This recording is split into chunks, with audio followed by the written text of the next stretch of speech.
আমরা দ্বিমাত্রিক গতি পড়তেছিলাম। দ্বিমাত্রিক গতির কিছু সমীকরণ দেখছিলাম। দ্বিমাত্রিক গতি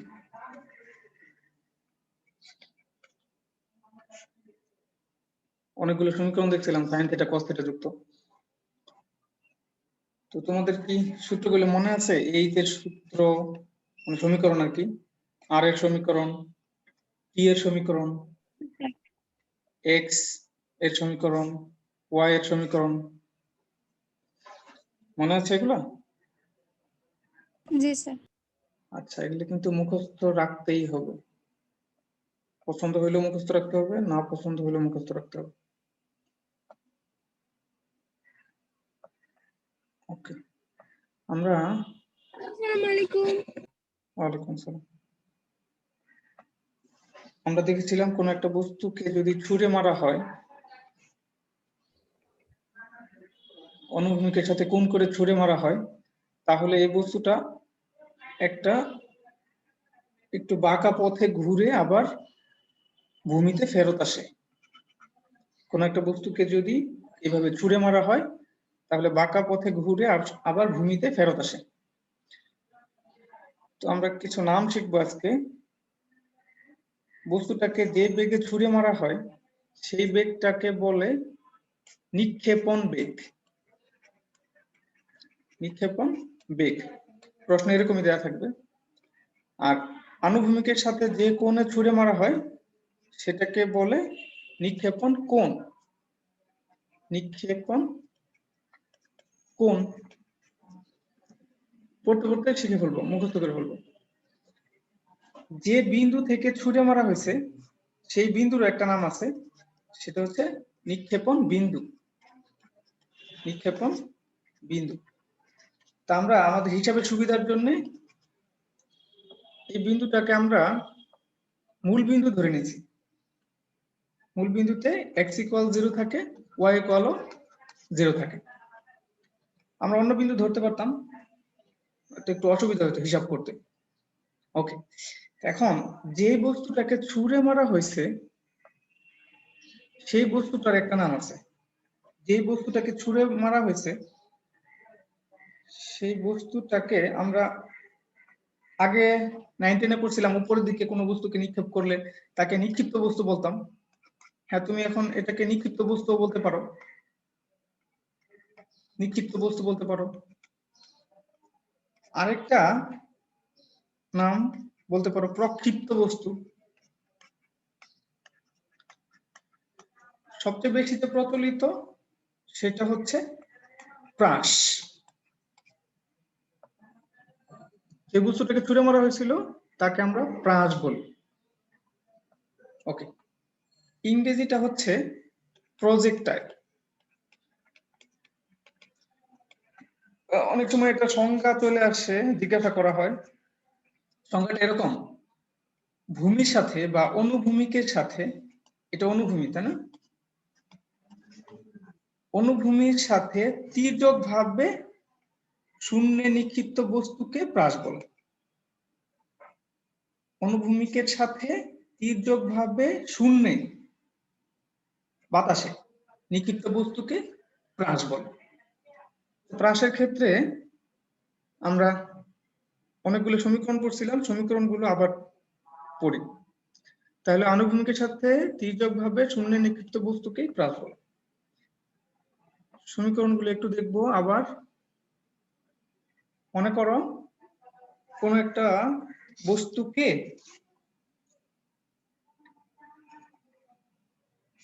এই মূল বিন্দু থেকে এইভাবে v0 বেগে ছুঁড়ে মারা হয়েছে, θ0 কোণে ছুঁড়ে মারা হয়েছে, মানে নিক্ষেপণ কোণ θ0, নিক্ষেপণ বেগ v0। ওকে, এবার তাহলে এটা কি করবে? এরকম একটা বাঁকা পথে আবার মাটিতে ফেরত আসবে, ভূমিতে ফেরত আসবে। এটা x অক্ষ, এটা y অক্ষ। আমরা যে কোনো একটা বিন্দু পি তে এই বেগের বিশ্লেষণটা করছিলাম এইভাবে, ধরছিলাম পি বিন্দুতে এর অনুভূমিকের সাথে উৎপন্ন কোণ থিটা, তাহলে অনুভূমিক উপাংশ হবে, এটা যদি বেগের মান যদি ভি হয়, ভি কস থিটা আমরা জানি, আর উপরের দিকে হবে ভি সাইন থিটা। আর প্রাথমিক অবস্থায় V naught cos theta not X অক্ষ বরাবর বেগের উপাংশ, আর ওয়াই অক্ষ বরাবর ছিল V naught sine theta naught. Okay, এখন যে বিন্দু থেকে ছুড়ে মারা হয়েছে এই বিন্দু ও ধরলে যদি ধরি, তাহলে এখানে বেগ তো আমরা জানি, এই দুটাকে স্কয়ার করে স্কয়ার রুট করলেই ভি নট পাওয়া যাবে। ঠিক আছে, V naught square cos square theta not plus V naught square sine square theta not. V naught square common নিলে ভি নটই পাওয়া যাবে। এখন এই পি বিন্দুতে যদি আমরা বস্তুটার বেগ বের করতে চাই, তাহলে আমার সময় লাগবে, যে পি বিন্দুতে যাইতে কত সময় লাগছে। ধরলাম টি সময়ে পি বিন্দুতে পৌঁছাইছে, তাহলে পি বিন্দুতে বেগ কত হবে? পি বিন্দুতে বেগ ভি ধরেছি, ভি হবে v x plus v y এর সমান। পি বিন্দুতে ভি এক্স কি হবে? আমরা জেনেছিলাম এক্স অক্ষ বরাবর বেগের কোনো পরিবর্তন হয় না, তাহলে এটা ভি এক্স নট অথবা V naught cos theta not, এটাই থেকে যাবে। আর ভি ওয়াইটা কি হবে? টি সময় পরে বেগের ক্ষেত্রে আমরা সমীকরণ পড়ছিলাম V naught sine theta not minus gt. Okay, তো এখান থেকে ভিএক্স ভিওয়াই এর মান বসায় দিলেই এখানে পি বিন্দুতে প্রাসের বেগটা কত, পি বিন্দুতে প্রাসের বেগটা কত এটা আমরা পেয়ে যাব। আমরা যদি পি বিন্দুর উচ্চতা বের করতে চাই, সেটাও আমরা আসসালামু আলাইকুম। ওয়ালাইকুম সালাম, সেটাও আমরা বের করে ফেলতে পারি। শিখেছিলাম যে কোনো বিন্দুর উচ্চতা ওয়াই, ওয়াই এর জন্য একটা সমীকরণ শিখছিলাম আমরা, x tan theta not minus g by 2 V naught square cos square theta not x square. উচ্চতা যদি জানতে চাই তাহলে এক্স অক্ষ বরাবর অতিক্রান্ত দূরত্ব জানতে হবে, যে বেগে নিক্ষেপ করছি সেই বেগটা জানতে হবে, নিক্ষেপণ কোণও জানতে হবে। ওকে, আর আমরা শিখছিলাম যে এটা সর্বোচ্চ যে উচ্চতা, মধ্যবিন্দুতে সর্বোচ্চ উচ্চতা উঠবে বোঝা যাচ্ছে, এই সর্বোচ্চ উচ্চতাটা কত এইচ, সেটা আমরা বের করছিলাম। আর এটার পাল্লাটাও বের করছিলাম, যে শুরু থেকে নিয়ে শেষ পর্যন্ত আনুভূমিক বরাবর যে দূরত্ব অতিক্রম করে এটা হচ্ছে পাল্লা, এটাকে আমরা আর দিয়ে প্রকাশ করছিলাম। আর আরেকটা সমীকরণ শিখছিলাম উড্ডয়ন কাল, মানে এটা বাতাসে কতক্ষণ থাকবে, ক্যাপিটাল টি দিয়ে প্রকাশ করছিলাম। সমীকরণগুলো আমি আরেকবার লিখি, তাহলে প্রথমে টি এর সমীকরণটা লিখি, উড্ডয়ন কাল মানে কতক্ষণ বাতাসে থাকবে, 2 V naught sine theta not divided by g. আর সর্বোচ্চ উচ্চতা H equal V not square sine square theta not divided by 2g। আর পাল্লা ছিল একটু অন্যরকম সমীকরণটা, নিচে ছিল শুধু জি ভি নট স্কয়ার, সাইনের সাথে ছিল 2 থিটা নট। পাল্লার সমীকরণটা একটু খেয়াল করে দেখবা যে এখানে 2 থিটা আছে। ওকে, এবার আমাদের সমীকরণগুলো শেখার পরে কয়েকটা বিষয় আমরা জেনে গেছি। আমাদের যে ছুঁড়ে মারা বস্তুটা এর গতিপথ, মানে এই যে পথের যে শেপটা, গতিপথের যে শেপটা, এটা কিন্তু বৃত্ত না, এটা কিন্তু বৃত্ত না বা বৃত্তাকার না। তাহলে কি রকম? গতিপথের যে শেপটা এটাকে আমরা বলি পরাবৃত্ত। ম্যাথে তোমরা শিখবা যে এটা বৃত্ত না, এটা আসলে পরাবৃত্তাকার। ঠিক আছে, বৃত্ত হইলে এক্স স্কয়ারের সাথে ওয়াই স্কয়ার থাকতে হতো, যেহেতু ওয়াই স্কয়ার নাই, তো তাহলে এটা অধিবৃত্ত হইতে পারে, উপবৃত্ত হইতে পারে। তোমরা ক্লাসে ম্যাথ ক্লাসে শিখে নেবা যে এটা আসলে কেন পরাবৃত্ত হলো, উপবৃত্ত হইলো না কেন। ঠিক আছে, ওকে, ম্যাথ স্যারকে জিজ্ঞাসা করবো যে এই সমীকরণটা কেন পরাবৃত্ত, অধিবৃত্ত না কেন, উপবৃত্ত না কেন। এখন শুধু এটা জেনে রাখো এটা একটা পরাবৃত্ত সমীকরণ।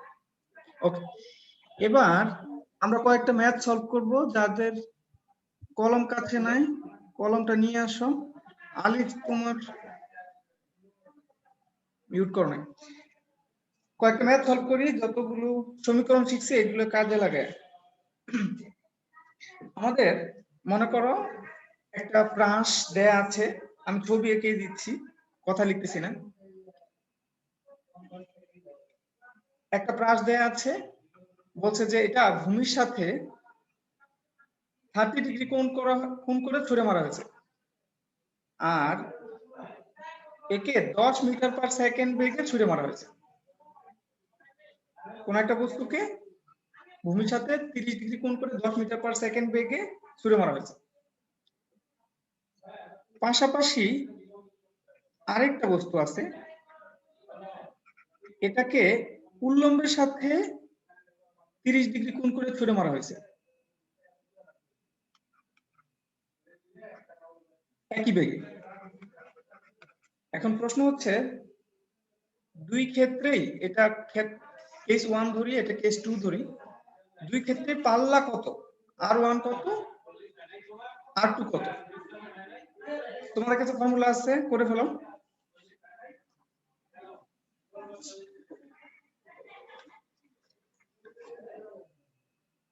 স্যার প্রথমটা কি বেগে মারা হয়েছিল? 10, দুইটাই 10, 10 মিটার পার সেকেন্ড।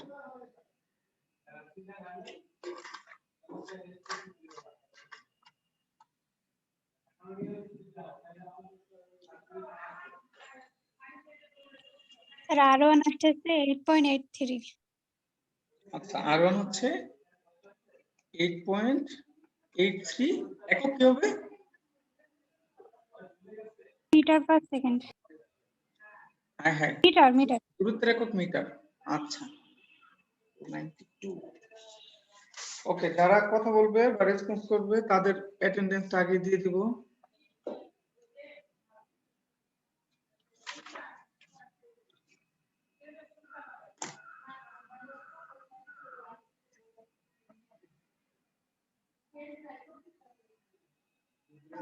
r2 টা কারো হয়েছে? স্যার R2 8.83 আসে। r2 8.83 আছে, কিভাবে করলা এটা? V60 ডিগ্রি ধরে। ও V60 ডিগ্রি। সেটা নট জি 60 স্যার। ডিগ্রি। হ্যাঁ, আমরা ওই ঝামেলায় যাব না, উপরের দিকে কোণ দেয়া থাকলে ওইটা ব্যবহার করব না। আমরা নিচের দিকে কোণ কত এটা তো বের করে ফেলতে পারি, যেহেতু টোটাল হবে 90 ডিগ্রি, উপরে যদি 30 হয় এখানে হয়ে যাবে 60 ডিগ্রি। ঠিক আছে, আমরা কখনোই ঝামেলায় যাব না। ঝামেলায় যাওয়া যাক, সাইন গুলো সব কজ করে দিতে হবে। আমরা যা সূত্র শিখছি সাইন গুলো কজ হয়ে যাবে, কজ গুলো সাইন হয়ে যাবে, ঝামেলায় যাওয়ারই দরকার নেই। আমরা সিম্পলি মানটা বের করে নেব।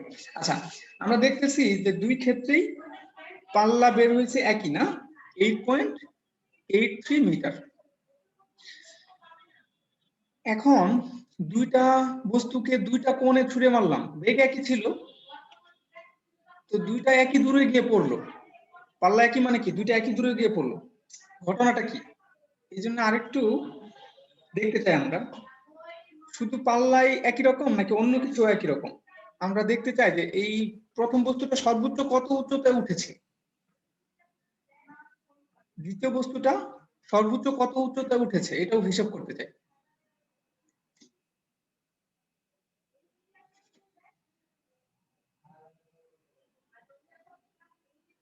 চেক করে দেখতে চাই। স্যার H1 হলো 3.82। H1 3.82 জি স্যার। নাকি H2? 1 বাইর হচ্ছে। এইটা সমীকরণে কি সাইন স্কয়ার বসাচ্ছ তুমি? জি sir, V naught square sin square theta by 2g। তাহলে আরেকবার দেখো, একটু ভুল হয়েছে মনে হচ্ছে। H1 অন্য কিছু হওয়ার কথা। আরেকজন কে যেন বললো যে স্যার স্যার H1 1.27 1.27 আসে। হ্যাঁ, H1 1.27 1.27, স্যার 1.27 আসে। আর H2? জি sir 1. H2 sir H2 sir আছে H2 3.82 আসে। স্যার আচ্ছা, আমার কাছে মনে হচ্ছে এইটাই সঠিক। অন্য কেউ যদি অন্য রেজাল্ট পেয়ে থাকো তাহলে স্যার সঠিক এইটা না। বের হইতে। ওকে, স্যার এটাই হবে। দ্বিতীয়টা 3.82 আসে। হ্যাঁ ঠিক আছে।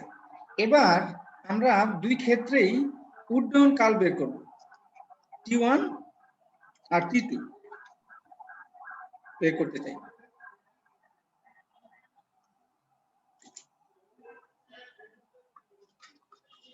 T1 হলো 1.02, 1.02 সেকেন্ড। 1.0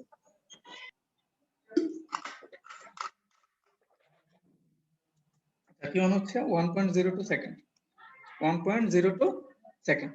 আর T2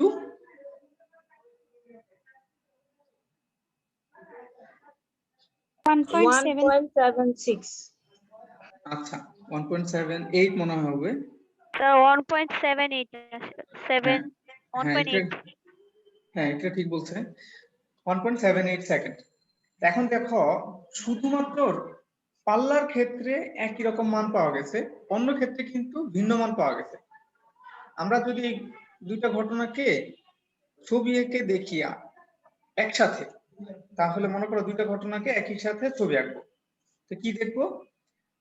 দুইটার ক্ষেত্রেই পাল্লা একই, কিন্তু যেটাকে একটু নিচু করে মারা হয়েছে এটা নিচ দিয়ে চলে আসবে, নিচ দিয়ে চলে আসবে। আর যেটাকে বেশি কোণ করে মারা হয়েছে এটা উপর দিয়ে চলে আসে একই বিন্দুতে পতিত হবে। কিন্তু যেটা ছোট কোণ করে মারা হয়েছে এটা সর্বোচ্চ উচ্চতা কম আমরা পাইছিলাম, দেখো সর্বোচ্চ উচ্চতা যেটা ছোট কোণ করে মারা হয়েছে 1.27, যেটা বড় কোণ করে মারা হয়েছে এটা 3.8, মানে বেশি দূরে দিয়ে উঁচু দিয়ে ঘুরে আসবে, জাস্ট আর কিছু না। আর যেহেতু উঁচু দিয়ে ঘুরে আসবে তাহলে সময়টা একটু বেশি লাগবে। ঠিক আছে, তুমি যে কোনো ক্ষেত্রে যে কোনো মান দেয়া থাকলেই যদি দুইটা কোণের মান মানে একই বেগে দুইটা কোণে আমরা নিক্ষেপ করতেছি প্রাসকে, তাহলে দুইটা কোণের যোগফল সেটা 1 প্লাস সেটা 2, এটা যদি 90 ডিগ্রি হয়ে যায় তাহলে পাল্লা একই হবে। মানে প্রথম প্রাসটা মারলা থিটা 1 কোণে, দ্বিতীয় প্রাসটা মারলা থিটা 2 কোণে, দুইটার যোগফল যদি হয় 90 ডিগ্রি তাহলেই দুই ক্ষেত্রে পাল্লা এর পরিমাণ অবশ্যই সমান হবে। ধরো তুমি একটাকে 10 ডিগ্রি কোণে মারলা, তাহলে 90 হতে আরেকটা হতে হবে 80 ডিগ্রি। হ্যাঁ, এবার একটাকে তুমি 20 ডিগ্রি কোণে মারলা, তাহলে 90 হতে হলে আরেকটা হতে হবে 70 ডিগ্রি। 70 ডিগ্রি। এইভাবে তোমাকে ছোটখাটো এমসিকিউ প্রশ্নের সম্মুখীন করতে পারে যে এটা পাল্লা যদি এত হয় 20 ডিগ্রিতে নিক্ষেপ করলে যদি পাল্লা এত হয় তাহলে 70 ডিগ্রিতে পাল্লা কত। এটা কমন সেন্সের মতো, দুইটা পাল্লা একই হবে। তোমরা একটু বাসায় চেক করে দেখবা যে উত্তর একই আসে কিনা, বারবার আসবে তো অবশ্যই, তারপরেও বাসায় একটু চেক করে দেখবো। ওকে, এবার আমাদের একটা প্রশ্ন, মানে টিচারদের খুবই স্যার কোণ পছন্দের। যদি আলাদাও হয় তাও মানে পাল্লা একই আসবে? প্রথম ক্ষেত্র আর দ্বিতীয় ক্ষেত্র মিললে যদি 90 ডিগ্রি হয়ে যায় তাহলে অবশ্যই একই আসবে। আমি মনে হয় বুঝাতে পারছি। দুইবার একই বেগে একই হতে হবে।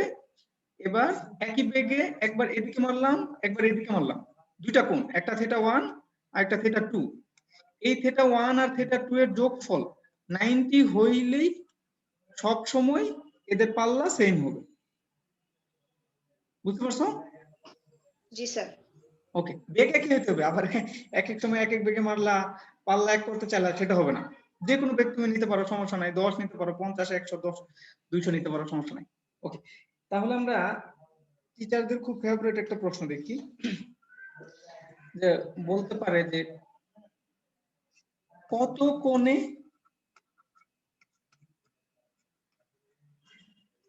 নিক্ষেপ করলে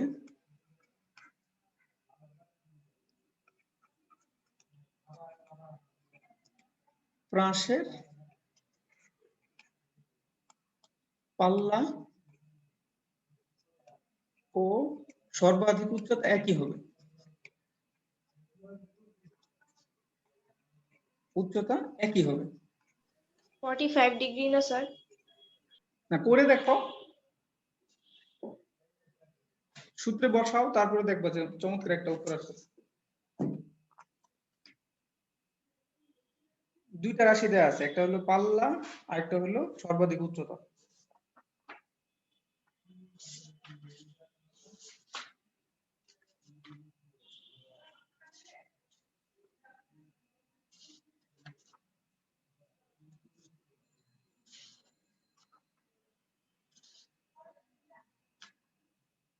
$75.96 এটা আফরোজা 388। জি স্যার। কিভাবে করলা একটু বলো তো, সবাই আমরা শিখে ফেলি। R = H ধরে নিয়েছি, তারপরে সূত্র বসায় বসে। হ্যাঁ, আর ইকুয়াল এইচ তো দেয়াই আছে, ধরে নাও নাই তুমি। আর ইকুয়াল এইচ আমাদের দেয়া আছে, তা আমাদের এখানে বলে দিছে যে আর হবে এইচ, আর হবে এইচ এর সমান। এবার আর এর সমীকরণ আমাদের কিছুই দেয়া নাই, শুধু বলছে আর ইকুয়াল এইচ, আর কিছুই বলে নাই। এবার আর আর এইচ এর সমীকরণ আমাদের জানা আছে, তা আমরা এটাকে একটু বসায় বসায় ভেঙে ভেঙে কাজ করি। আর এর সমীকরণ হচ্ছে v not square sine 2 theta not divided by শুধু জি। 2 যদি অন্য পাশে থাকে, জি এর পাশে কিছু থাকে না, এটা একটু মনে রাখো, বা তুমি নিজের মতো করে মুখস্থ করতে পারো, মুখস্থ করতেই যেহেতু হবে মুখস্থ করে ফেলো। V not square sine square theta not divided by 2g, উপরে 2 নাই এজন্য নিচে 2g, মানে আমি মনে রাখি এইভাবে। ভি নট স্কয়ার কাটা, জি জি কাটা, তো এটা যেহেতু বাদ চলে গেল, তাহলে এখানে থাকে সাইন 2 থিটা। সাইন 2 থিটা মানে হচ্ছে sine theta 2 sine theta into cos theta, আর এখানে sine square theta sine theta into sine theta. আচ্ছা, এখানে নিচে একটা 2 আছে, এটা তো ভুলে গেছিলাম। এই 2টা এই পাশে ভাগ আকারে আছে, এই পাশে যদি দেই তাহলে গুণ আকারে হয়ে 4 হয়ে যাবে। একবারে করি, আমরা এখন অনেক বড় হয়ে গেছি। দুই পাশ থেকে সাইন যদি কেটে দেই, একটা করে সাইন কেটে দেই, তাহলে ডান পাশে একটা সাইন থাকে, বাম পাশে একটা cos থাকে। ওকে, মুনা এসে গেছে। এবার তাহলে এই cosটাকে যদি ওই পাশে নিয়ে যাই, তাহলে sin ডিভাইডেড বাই cos, এখানে একটু করি, sin ডিভাইডেড বাই cos সমান tan, তাহলে tan থিটা নট সমান এখানে কত থাকে 4, tan থিটা নট সমান 4। এবার থিটা নটটা আমরা বের করতে চাই, তাহলে tan ইনভার্স 4। ক্যালকুলেটরে বসাও একটু, দেখো কি আছে। আমার কাছে ক্যালকুলেটর আছে, আমি বসাই। 75.96 75.96, ওকে, বা প্রায় 76 ডিগ্রি। ওকে, যদি প্রশ্ন দেওয়া থাকে তাহলে 76 ডিগ্রি, 75.96 না থাকে তাহলে কিন্তু 76 ডিগ্রি আমরা অ্যান্সার করব। ঠিক আছে, আমরা কত বেগে মারলাম এটার উপরে কিন্তু কোনো নির্ভরশীলতা নাই। ওকে, এবার আমাদের আরো কিছু প্রবলেম সলভ করি আমরা। মনে করো আমাদের কাছে একটা ব্রাশ আছে, মানে একটা বল আছে, এটাকে ছুঁড়ে মারলাম, এখন এটা আসলে কত দূরে গিয়ে পড়বে, এটা হচ্ছে পাল্লা, তাই না? আমাদের বলতে পারে যে সাকিব আল হাসান একটা বলকে 40 মিটার পার সেকেন্ড বেগে আঘাত করলো 30 ডিগ্রি কোণে আঘাত করলো। যদি মাঠের দৈর্ঘ্য, পিচ যেখানে সে আছে ওইখান থেকে, মাঝ পিচ থেকে বাউন্ডারির দৈর্ঘ্য যদি 75 মিটার হয়, তাহলে এটা 6 হবে কিনা, ছক্কা হবে কিনা? তুমি কি করবা? পাল্লা নির্ণয় করে দেখবা 75 মিটারের চাইতে যদি বেশি হয় বা অ্যাটলিস্ট 75 মিটার হয় তাহলে ছক্কা হবে, এর চাইতে যদি কম হয় তাহলে ছক্কা হবে না। তো পাল্লাটা একটু নির্ণয় করো, রেঞ্জ। স্যার 141.39 আসে। হ্যাঁ, রেঞ্জের সমীকরণটা V not square sine square 2 theta not divided by g. আমরা আমাদের ভি নট দেয়া আছে, কি বেগে নিক্ষেপ করা হয়েছে, আর থিটাও দেয়া আছে, তাহলে এখানে কি হয়ে যাবে, থিটা নট হলে 30, এখানে 60 হয়ে যাবে। হ্যাঁ, ওকে, জি এর মান তো জানা আছে, তাহলে কত হয় 141.39। আচ্ছা, তাহলে স্কয়ার তো হবে না। তাহলে অনেক বড় একটা ছক্কা হয়ে যাবে না? বিশাল বড় একটা ছক্কা হয়ে যাবে। ওকে, এবার তাহলে আমরা আরেকটু কঠিনে ঢুকি। কঠিন বলতে আমাদের সূত্র সব জানাই আছে। মনে করো তোমার কাছে একটা গান আছে, আমি গান আঁকতে পারি না। এদিকে তুমি গুলি করলা 10 ডিগ্রিতে গুলি করলা, তোমার গান থেকে 150 মিটার পার সেকেন্ড বেগে একটা বুলেট বের হয়ে গেল। 10 ডিগ্রিতে 150 মিটার পার সেকেন্ড বেগে একটা বুলেট বের হয়ে গেল। এখন মনে করো এইখানে একটা দেয়াল আছে, এখানে একটা দেয়াল আছে, দেয়ালটা 2 মিটার উঁচু। একটু দূরে একটা দেয়াল আছে, দেয়ালটা 2 মিটার উঁচু। এখন তোমাকে বলছে যে এই যে বুলেটটা এটা জাস্ট উপরে দিয়ে চলে গেল, জাস্ট উপরে দিয়ে চলে গেল 150 মিটার পার সেকেন্ড বেগে 10 ডিগ্রি কোণে নিক্ষিপ্ত বুলেট একটি দেয়ালকে 2 মিটার উঁচু দেয়ালকে জাস্ট ক্রস করে চলে গেল উপর দিয়ে, অনেক উপর দিয়ে না, জাস্ট উপর দিয়ে ক্রস করে চলে গেল। তাহলে নিক্ষেপণ বিন্দু থেকে দেয়ালের দূরত্ব কত? এক্স এর মান বের করতে বলছি, ওয়াই এর মান দেয়া আছে, করো তো দেখি।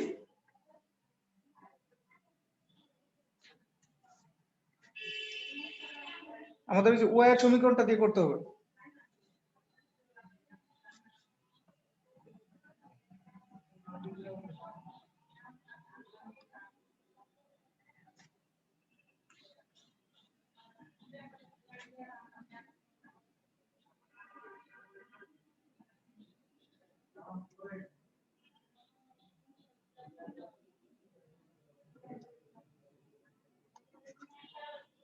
ওয়াই এর মান দেয়া আছে 2, এক্স এর মান আমরা জানি না, 10 ডিগ্রি। আমি একবার মান বসিয়ে স্যার দিচ্ছি। থিটার মান কি 10 ডিগ্রি? হ্যাঁ,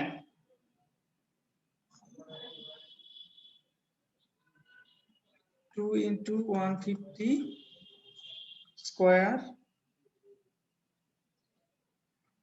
cos 10 ডিগ্রি এক্স স্কোয়ার। তো এখান থেকে এক্স এর মান বের করতে হবে। স্যার 11.34। একটা মান আসে না দুইটা মান আসে? স্যার দুইটা আসে। তাহলে একটা বলবো কেন, আরেকটা রাগ করবে না?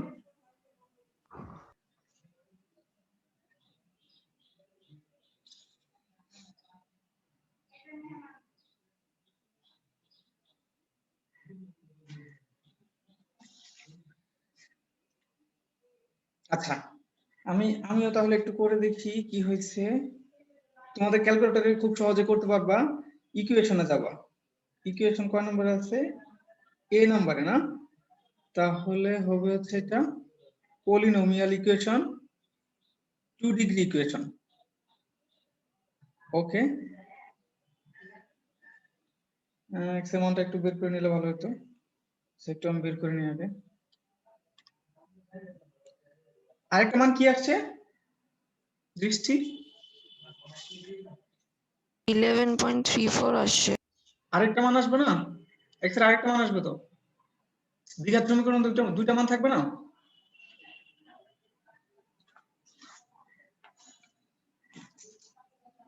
দ্বিঘাত সমীকরণ অবশ্যই দুইটা মান থাকবে। আচ্ছা, আমি একটু করি। 10 ডিগ্রি সমান হচ্ছে 0.176 আর 9.8 ডিভাইডেড বাই 2 150 এক 9.8 divided by 2 into 150 into 150 into cos 10 into cos 10। তাহলে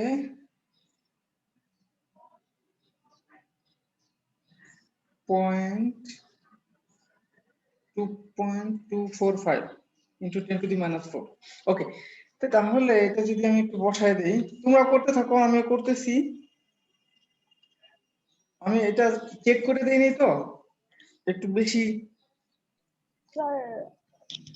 স্যার x1 আসে হলো 745.12 আর একটা আসে হলো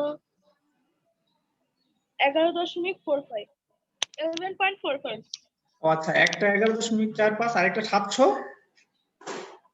45.12 ও আচ্ছা, তাহলে আমরা একটু চেক করে দেখবো যে কোনটা আমাদের এই সমীকরণের জন্য খাটে।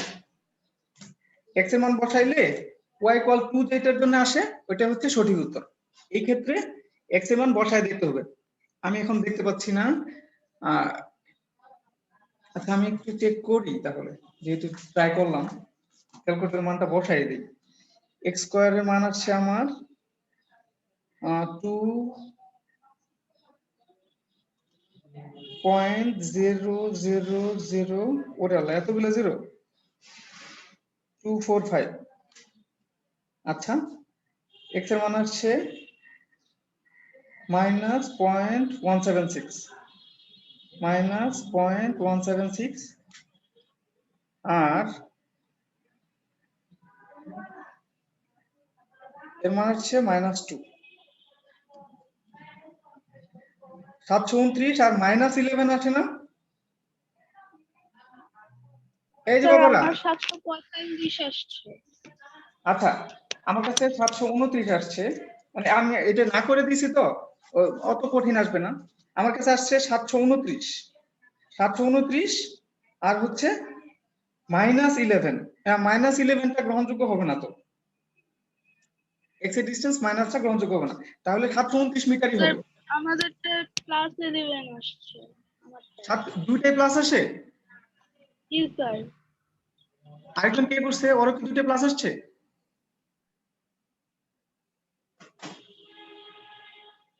ওকে, তাহলে তোমরা একটু চেক করে দেখবা যে এখানে কোনটা প্লাস আছে কোনটা মাইনাস আসলে আছে কিনা। আমি তো 729 পেলাম, 729 এক্স এর মান একটা, আরেকটা পেলাম হলো -11.18। ওকে, এত মিটার। তো মাইনাসটা তো গ্রহণযোগ্য হবে না, প্লাসটা গ্রহণযোগ্য হবে। তোমাদের দুইটা যদি প্লাস আসে থাকে তাহলে দুইটাই ঠিক আছে। ওকে, আগামী দিন আমরা কিছু বোর্ড কোশ্চেন করবো, আরেকটু কঠিন করব। আজকে একটু অ্যাটেন্ডেন্সটা নিয়ে নিই। অ্যাটেন্ডেন্স কারোরটাই নেওয়া হয় নাই।